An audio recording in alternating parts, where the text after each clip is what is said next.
públics, per exemple, els sobrecostos que vam saber que tindrà la construcció del Museu Morera a través dels lloguers que s'han hagut i que s'hauran de pagar per reubicar els treballadors de l'antiga audiència.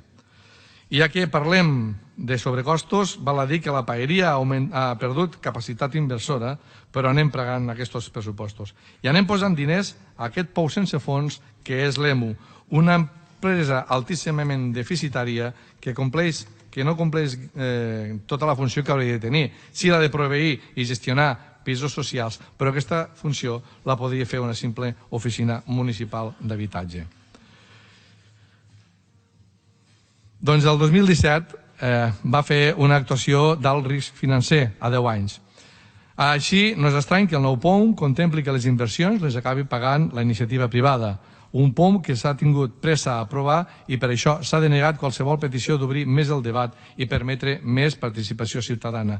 Tornem a reclamar que s'obri més a la participació ciutadana. I ja que parlem de participació, obre un altre bloc d'incompliments.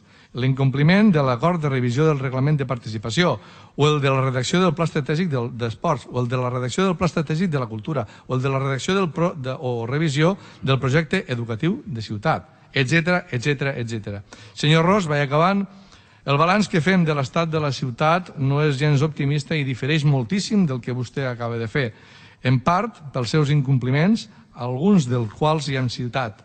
En gran part, per la gestió econòmica que fa el seu equip, que inclou, per exemple, despeses superflues com els 16.000 euros en plaques i medalles per a la festa major d'enguany o els 12.000 euros en allotjament de quan s'endú l'escorta a les vacances de cap de setmana.